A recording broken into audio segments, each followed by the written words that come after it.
Buenos días, amados hermanos. Tengo la oportunidad de compartir el mensaje de la palabra del Señor en esta mañana y lo vamos a hacer, vamos a tomar la porción de Mateo capítulo 6, dándole continuidad a la oración que Jesucristo le enseñó a sus discípulos. Dice desde el versículo 9: Vosotros pues oraréis así: Padre nuestro que estás en los cielos, santificado sea tu nombre, venga tu reino, hágase tu voluntad, como en el cielo así también en la tierra. El pan nuestro de cada día, dánoslo hoy, y perdónanos nuestras deudas como también nosotros perdonamos a nuestros deudores.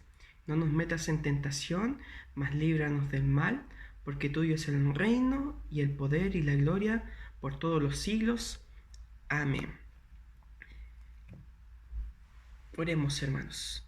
Amado Señor, gracias te damos porque tú nos das la oportunidad de leer tu palabra, en esta hora de meditar en ella, Señor, y buscar tu voluntad, Señor, que está expresada en estas palabras, Señor.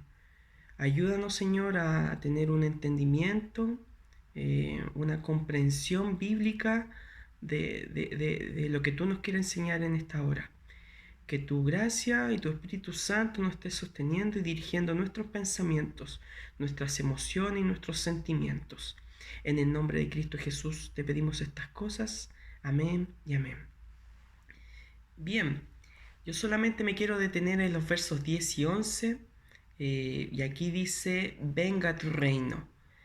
Y inmediatamente quiero comenzar eh, diciendo la siguiente ilustración. Por ejemplo, había un rey que gobernaba sobre un país y todo su pueblo disfrutaba del cuidado, del amor, de la fraternidad que había en ese país, porque este rey era bueno, era justo, era bastante amoroso y clemente. El pueblo disfrutaba de su defensa, de su cuidado ante el ataque de cualquier enemigo y disfrutaba de la bendición que este rey impartía en aquella nación.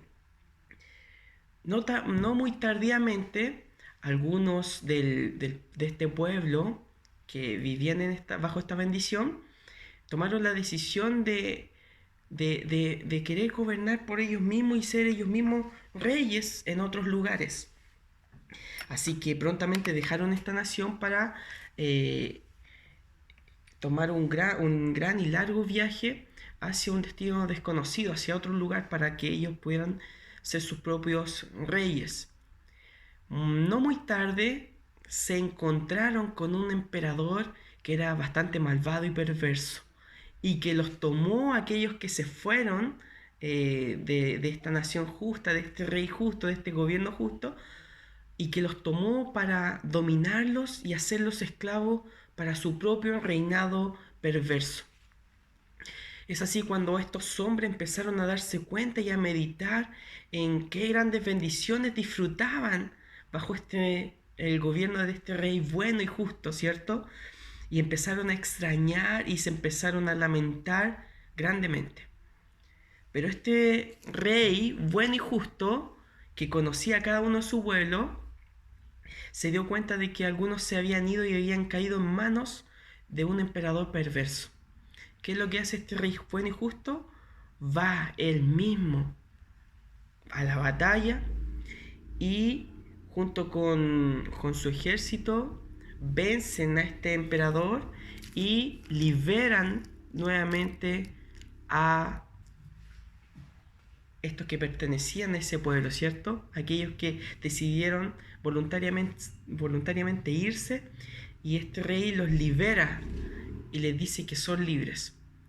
¿Qué es lo que hacen entonces? Con gratitud en su corazón, y porque el rey les perdona la vida y le ofrece volver a vivir bajo el gobierno de ellos, que quedan libres, voluntariamente vuelven y deciden ser gobernados por este rey bueno y justo, porque allí disfrutaron de la bendición de Dios. Bien, esto no es muy lejano de lo que podemos encontrar en la Escritura, en donde vemos un pueblo que se pierde, se emancipa voluntariamente, pero que no quiere volver al rey bueno. y Él amorosamente, sabiendo lo que es mejor para su pueblo, va en búsqueda de aquella moneda perdida, de aquella oveja perdida, y nos trae de vuelta a su reino.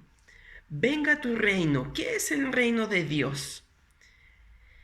Me acuerdo que en algún tiempo ya lo conversamos en la iglesia. El reino de Dios es el pueblo de Dios en el lugar de Dios, bajo el gobierno de Dios y bajo la bendición de Dios. Vivir bajo el gobierno de Dios significa disfrutar de su bendición.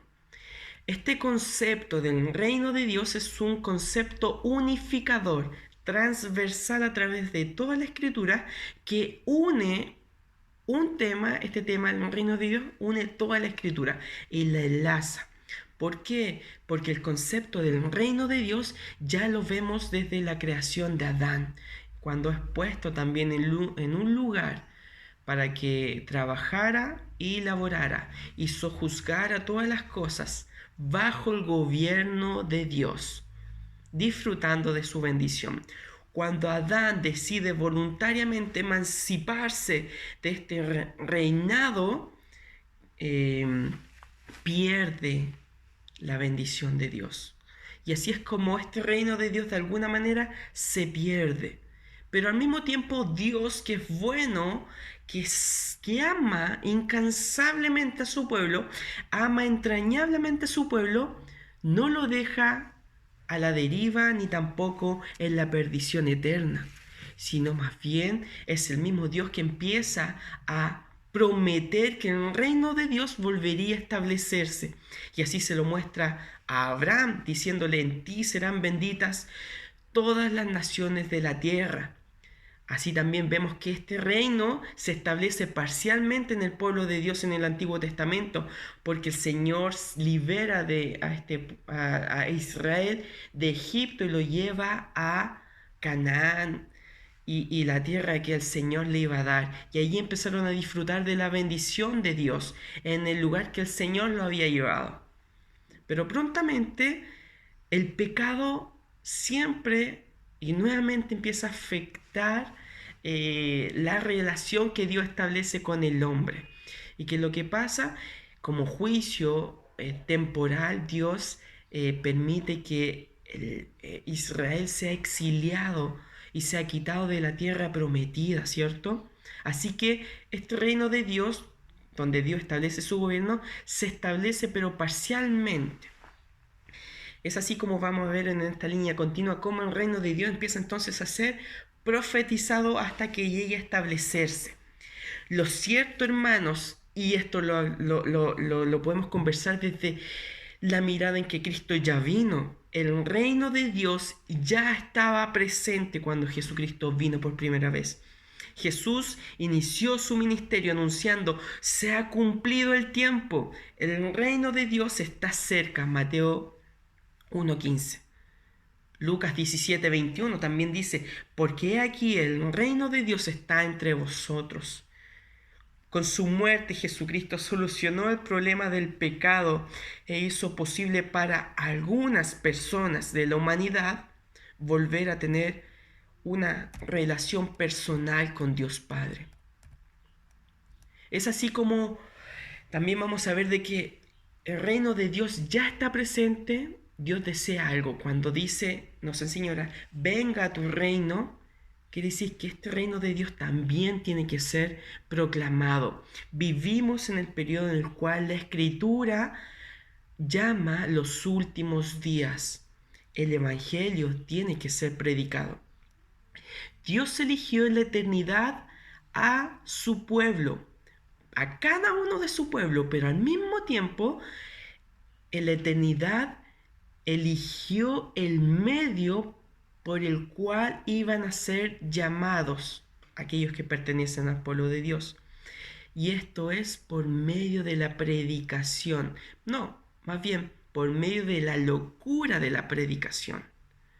La oración por el establecimiento del reinado de Cristo en los corazones humanos no excluye la necesidad de trabajar arduamente. Tiene que haber predicación de la palabra, tiene que haber visitas a los hogares de necesidad, tiene que haber traducción y distribución de la escritura en todos los lugares, tiene que trabajarse incesantemente en la obra de Cristo. Como dice en Romanos capítulo 10, verso 14, ¿cómo pues invocarán a aquel en el cual no han creído? ¿Y cómo creerán en aquel que no han oído? ¿Y cómo oirán sin haber quien les predique? Es importante esta oración y deseo porque entendemos de que solamente cuando el Padre Celestial, sobre la base de la expiación del Hijo y por la operación del Espíritu Santo, que reina en los corazones, puede esperarse un mejoramiento verdadero y permanente en el individuo, en la familia, en las condiciones sociales, también en las condiciones nacionales y también en las condiciones internacionales. No solamente cuando el reino de Dios viene a un corazón me va a afectar a mí como persona, sino que también a mi núcleo, a mi familia, a mi entorno, la condición social, todo evidentemente mejora. Cuando la sal verdaderamente cumple su objetivo y no pierde su sazón, cumple el propósito por el cual fue creado. La sal no puede perder el sazón. Y eso es lo que hace el reino de Dios. Pone sazón en nosotros y eso trae consecuencias y efectos en todas las esferas de la vida. Esta es una oración sumamente importante. Venga a tu reino. En la historia de las misiones se ha demostrado una tras otra vez que la venida o entrada del reino de Dios en los corazones humanos necesita sí o sí de oración ferviente. Necesitamos orar para que el reino de Dios se establezca en los corazones de los hombres. Hasta el momento de la segunda venida habrá necesidad de esta oración, porque aunque el reino de Dios ya está aquí, como lo mencionamos anteriormente, todavía está ausente en muchos de los corazones de aquellos que van a ser llamados para vivir bajo el gobierno y la bendición de Dios. Y se me escapa algo más. Cuando el pueblo de Dios vive bajo el gobierno de Dios, se somete también voluntariamente en amor. Qué interesante, porque eso es gozo pleno. Voluntariamente me refiero a que Dios cambia y transforma nuestro corazón y Él cambia también todos nuestros deseos. Dios no es alguien que venga a imponer algo, sino más bien Él viene a cambiar nuestro corazón, nos vuelve a dar una nueva naturaleza y por medio de esos nuevos deseos piadosos, evidentemente porque el Espíritu Santo está en nosotros, nos vamos a inclinar, aun cuando muchas veces dudemos o no lo hagamos perfectamente, aún así va a prevalecer el deseo de vivir bajo el gobierno de Dios. Eso es así porque hemos sido llamados por un Dios vivo y verdadero al cual no se le puede negar el llamado. Eso es llamamiento eficaz. El deseo del que está haciendo la oración no solamente de que este reino venga extensamente, sino que también se establezca en forma más clara e intensa. Esto es que él mismo y todos los ya convertidos puedan reconocer en forma creciente a Dios en Cristo como su soberano Rey. Venga tu reino es la forma más clara de una oración por el progreso de la actividad misionera. Apocalipsis 6:2. Isaac Watts, algunos lo conocen, escribió lo siguiente: dominará a Jesús el Rey en todo país que alumbra el sol, regido por su santa ley y puesto a prueba en su crisol. Es así como la gracia y el poder transformadores de Dios son necesarios antes que el hombre cambie su ardiente anhelo. Venga mi reino y de jactancia por mi propio esfuerzo, ya que yo soy el camino de realización y esta es mi meta. Tiene que cambiar eso a la humilde petición: venga tu reino. En cuanto a los jactanciosos, que siempre van a caer, pensemos en Coré, en su compañía. Pensemos también en Sennacherib. Pensemos en Nabucodonosor. Pensemos en Edom, en Amán, en Herodes de Agripa. Es por eso, hermanos, que el deseo de todo cristiano tiene que ser: venga tu reino, porque faltan muchos corazones que vivan bajo el gobierno de Dios. Todo esto apunta a que el reino de Dios va a ser perfeccionado. Un día Cristo volverá, su pueblo va a permanecer con él en una perfecta y nueva creación. Perfecta y nueva creación. Las promesas del Evangelio se cumplirán por completo.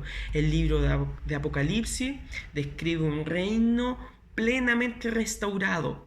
Aquí, en este punto, Apocalipsis 22, por fin, 21, sí, 22, si no me equivoco. Voy a buscarlo. Apocalipsis 22, efectivamente, la venida de Cristo está cerca. Apocalipsis 22, por fin el pueblo de Dios estará en el lugar de Dios, bajo el gobierno de Dios y disfrutando de su bendición eterna. Que sea hecha tu voluntad como en el cielo, así también en la tierra. ¿Qué quiere decir esto? Y aquí tenemos que hacer una distinción importante, porque aquí Jesús le está enseñando ahora a su discípulo diciendo que se haga tu voluntad. ¿Cómo? La voluntad de Dios no es eterna. ¿Se puede cambiar la voluntad de Dios mediante la oración? Qué interesante pregunta, y que deberíamos tener una mayor claridad con respecto a esto. Para esto tenemos que hacer una distinción. Existe la voluntad decretiva de Dios y la voluntad preceptiva de Dios. La voluntad decretiva de Dios es aquella por la cual Dios decreta todo lo que sucede de manera que nadie puede cambiarlo. Nadie puede cambiar el número de elegidos desde antes de la fundación del mundo para que fuesen salvos. Eso es un decreto eterno de Dios. El llamado que Dios hace al corazón del hombre, al corazón del verdadero elegido, es un llamado inexorable que se cumplirá eficazmente. Entonces, hay decretos de Dios. Dios estableció cosas que no pueden ser cambiadas y no pueden ser alteradas por absolutamente nada, ni siquiera por nuestra oración. Por lo demás, nuestra oración es débil. Nuestra oración muchas veces está cargada de motivaciones incorrectas, inapropiadas. Muchas veces pedimos y pedimos mal porque pedimos bajo un corazón pecador, pecaminoso. Lo que sí es cierto de la oración es que la oración no fue instituida por causa de Dios, sino más bien por causa del hombre. No es Dios el que necesita la oración, sino que somos nosotros. Primeramente, ¿por qué debemos orar entonces si Dios ya decretó cosas y no las podemos cambiar por medio de la oración? Primero, porque está en la palabra y tenemos que hacerlo, someternos a lo que dice la palabra. Es un ejercicio espiritual y es un mandato, está ahí, hay que orar. Segundo, porque por medio de la oración nosotros nos comunicamos con aquel que nos llamó, con aquel que nos salvó, con aquel que cuida de nosotros. Podemos darle a conocer nuestras necesidades. Y tercero, ¿por qué orar? Porque por medio de la oración Dios va preparando nuestro corazón para aceptar y recibir su voluntad en nuestras vidas. Las cosas que nos puedan suceder, Dios las va preparando y va allanando nuestro corazón para que las aceptemos y entendamos que todo, absolutamente todo, funciona para bien, para lo elegido de Dios. Así que tenemos la voluntad decretiva de Dios, y no es esa voluntad a la que se refiere, sea hecha tu voluntad aquí, sino más bien a la voluntad preceptiva. ¿Qué es la voluntad preceptiva? Es la voluntad expresada en su ley, en sus mandamientos, en sus estatutos. Es aquella voluntad que sí puede ser quebrantada. La voluntad decretiva de Dios no puede ser quebrantada, pero sí la voluntad preceptiva de Dios. Y eso se hace a diario. inclusive el cristiano, la cristiana verdadera, lucha con eso y tiene que luchar, porque muchas veces, y me atrevería a decir que puede ser que gran parte del día quebrante mandamientos. ¿Saben qué? Si cualquier cosa que pudiéramos hacer, buenas obras, ir a nuestra iglesia, diezmar, eso no tiene absolutamente ningún sentido si es que no lo estamos haciendo con toda nuestra mente, con todo nuestro corazón, con toda nuestra alma, para Cristo mismo, para el Señor mismo. Si no lo estamos haciendo, y si no estamos viviendo con todo nuestro ser para Dios, si no lo estamos haciendo para su gloria, créanme que estamos más bien durante el día quebrantando sus mandamientos que quizás cumpliendo uno perfectamente. Pero aún así, con todo eso, nosotros nos inclinamos por el Espíritu Santo que está en nosotros y que va a prevalecer a intentar por todos nuestros medios a guardar y cumplir los mandamientos de Dios. Esa es la voluntad de Dios, que guardemos sus mandatos porque sus mandatos son santos.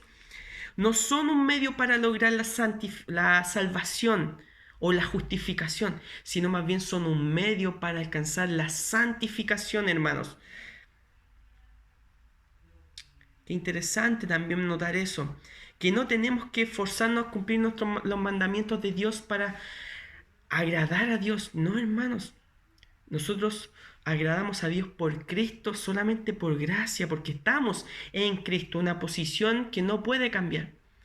Pero si estamos en Cristo, como ya dije anteriormente, es el Espíritu Santo que hará prevalecer que hay en nosotros el deseo de guardar y hacer la voluntad de Dios como hijos de Dios y ser luz y sal a las naciones. Es el deseo de la persona que pronuncia sinceramente la oración del Señor que se obedezca a la voluntad del Padre tan completa, cordial e inmediatamente en la tierra, así como lo hacen constantemente los habitantes del cielo. En lo que respecta a completamente, podemos ver la historia del rey Saúl, que muestra una obediencia incompleta, ¿cierto? En la que el hombre pone su voluntad en contra de la voluntad de Dios. Y entonces, ¿qué es lo que pasa? No recibe la aprobación divina. Y es más, puede tener graves consecuencias, como lo vemos con Saúl. Con respecto a cordialmente, tenemos que hacerlo de todo corazón. Aprender a obedecer y hacer la voluntad de Dios con todo nuestro corazón. Ya lo dije anteriormente. No sirve de nada hacer expresiones externas de algo que en verdad no está sucediendo en mi corazón. Es mejor preocuparse de lo que está adentro, porque de lo que está adentro finalmente es lo que termina contaminando hacia afuera.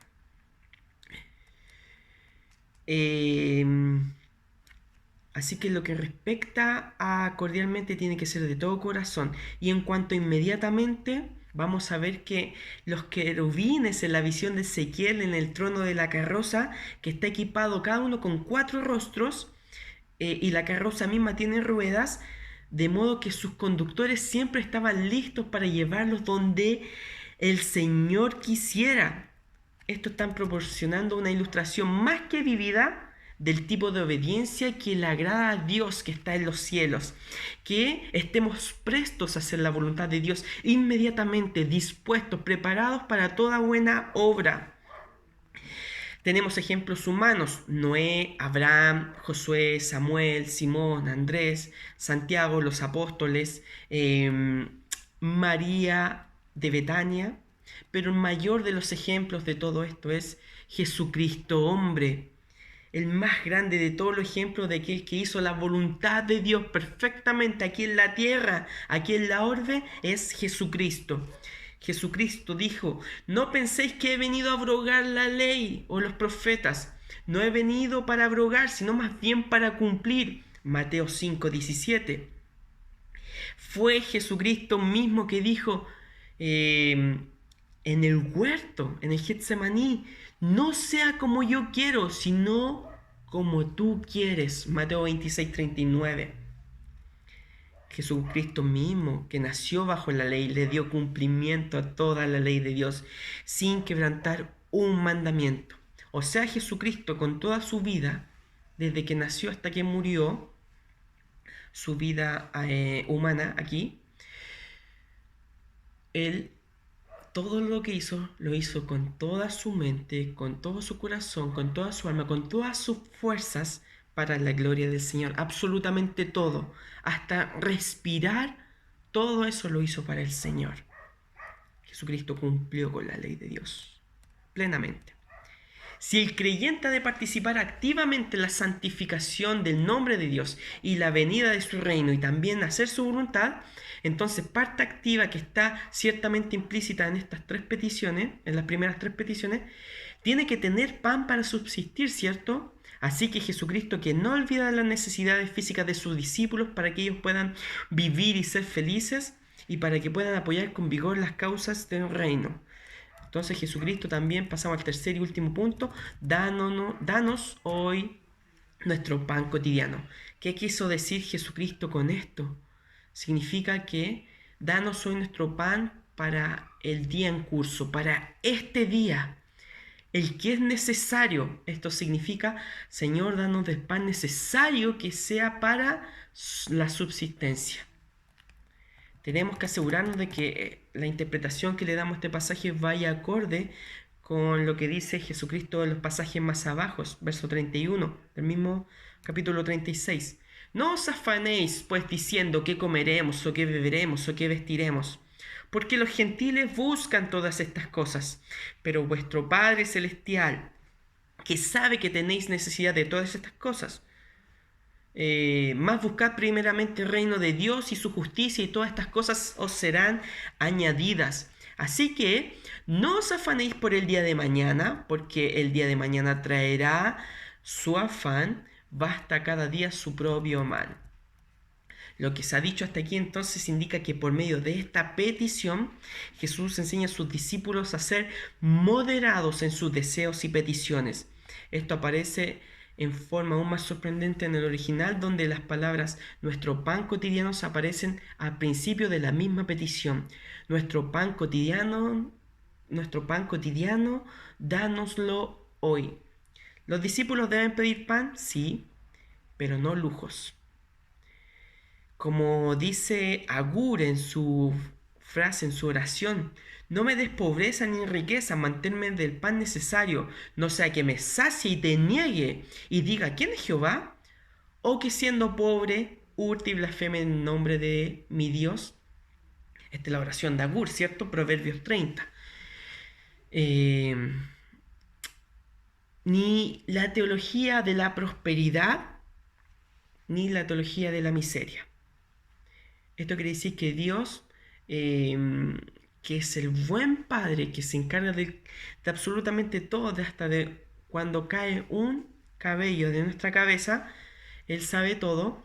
Él se va a preocupar como Padre amoroso y Padre proveedor de que tengamos del alimento necesario para subsistir, para cumplir con la misión que Él nos demanda.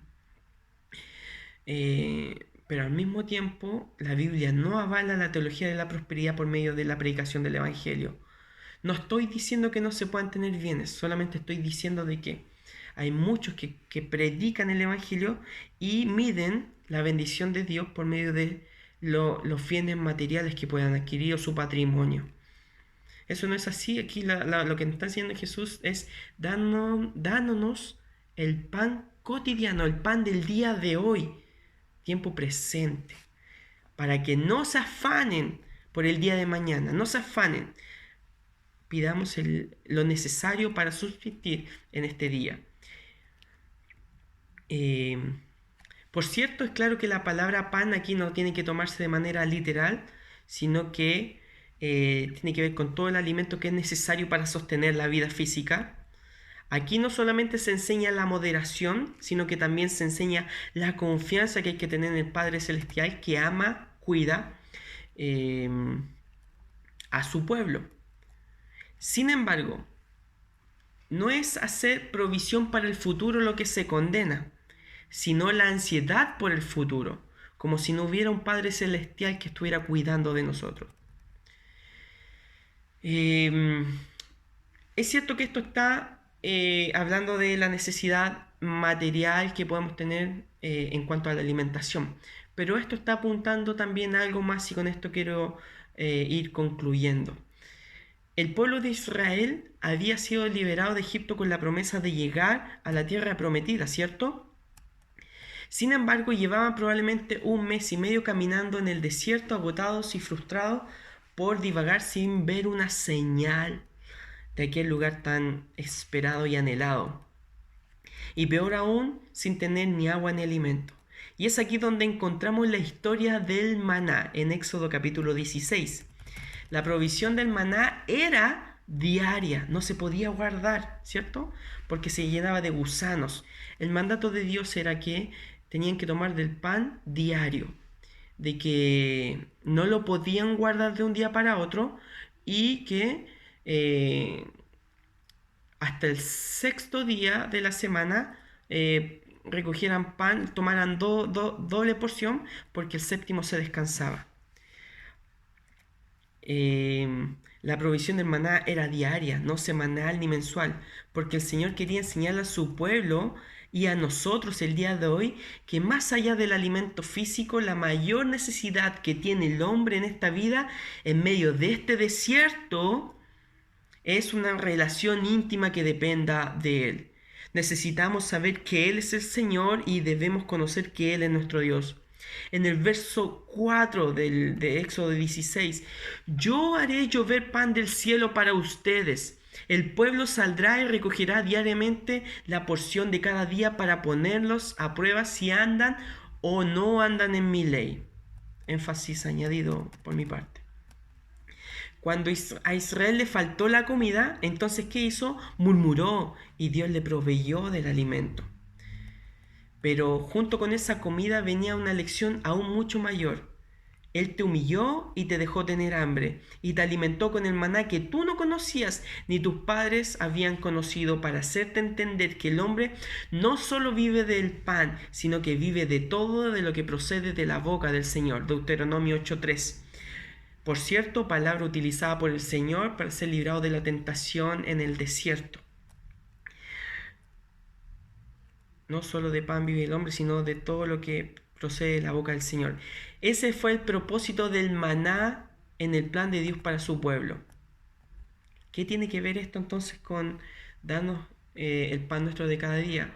Ya dijimos que está hablando del alimento material, pero también podemos hablar perfectamente porque esto está apuntando a la mayor necesidad espiritual.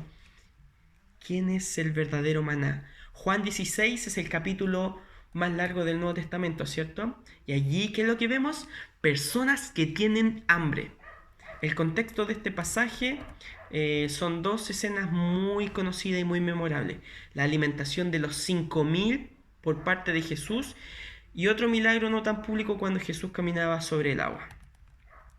Bueno, luego de que todas estas multitudes lo siguen con insistencia, Jesús les habla directa y profundamente. En verdad les digo que me buscan no porque hayan visto señales, sino porque han comido de los panes y se han saciado. Trabajen no por el alimento que perece, sino por el alimento que permanece para vida eterna. Verso 26-27. En Juan observamos de que Jesús les revela a las multitudes que las señales del Antiguo Testamento, que el maná del cielo, apuntaban a Él. Y luego leemos, le dijeron entonces, ¿qué pues haces tú como señal para que veamos y te creamos? ¿Qué obra haces? Nuestros padres comieron el maná en el desierto, como está escrito, les dio a comer pan del cielo. Entonces Jesús les dijo, en verdad les digo que no es Moisés el que les ha dado el pan del cielo, sino que es mi Padre el que les da el verdadero pan del cielo. Porque el pan de Dios es el que baja del cielo y da vida al mundo. Señor, danos siempre de este pan, le dijeron. Jesús les dijo, yo soy el pan de la vida, el que viene a mí no tendrá hambre y el que cree en mí nunca tendrá sed. Juan 6, verso 30 y 35. Entonces, cuando volvemos al relato del Éxodo, entendemos que el maná estaba apuntando a Dios, en específico a Cristo Jesús, quien es el verdadero pan del cielo.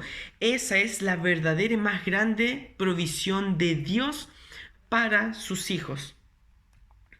Por lo tanto, a la luz del Nuevo Testamento, podríamos decir que la última vez que descendió el maná del cielo fue con el primer advenimiento de Jesucristo.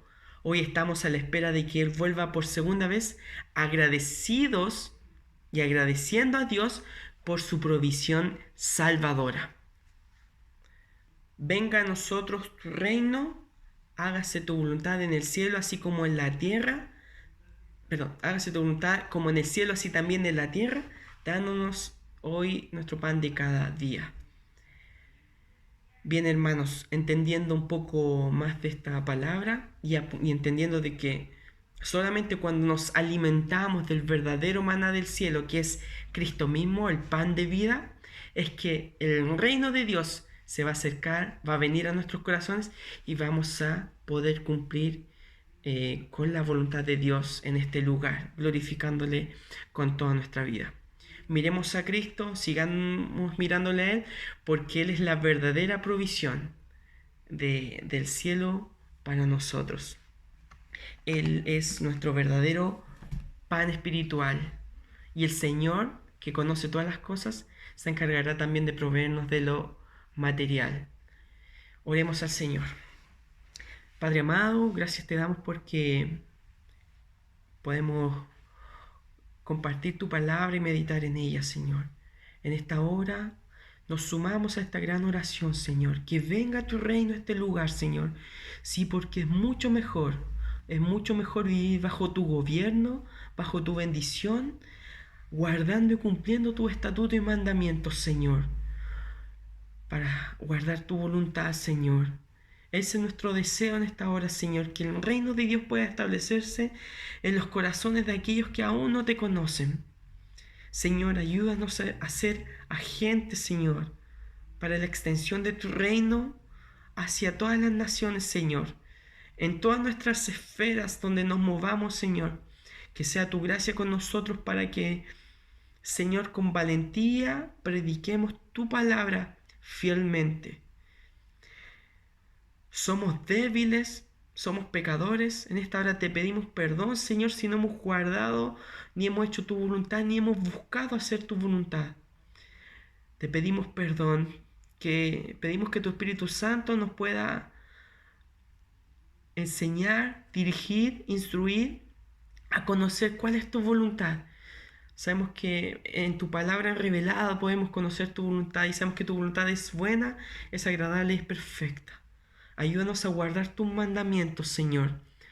No para agradarte, Señor, sino para seguir creciendo en santificación y para dar fruto de esta salvación tan grande y merecida que tenemos, Señor. Para que aprendamos a responder en amor a ese amor tan grande que tú tienes por nosotros. Gracias, Señor, porque ni siquiera nos bastaría una eternidad para retribuirte todo lo que nos has dado en tu Hijo Jesucristo, las bendiciones que tenemos en Cristo Jesús. Que tu gracia nos sostenga, Señor. Te pedimos también de que nunca nos falte pan diario, Señor.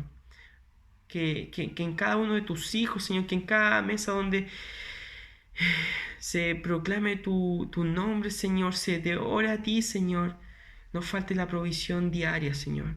Confiamos en ti porque tú eres el buen Padre que tiene cuidado de cada uno de sus hijos. Te bendecimos en esta hora y te damos tantas gracias, Señor, porque tu palabra nos sostiene, tu palabra nos conforta, Señor, y tu palabra nos trae esperanza, una esperanza viva de que tu reino, Señor, aunque el día de hoy está siendo proclamado, un día será perfeccionado y todas las promesas que hallamos en el Evangelio serán completadas y cumplidas a la perfección. Gracias, Señor, te bendecimos y te alabamos en el nombre de nuestro amado Señor Jesucristo. Amén y amén.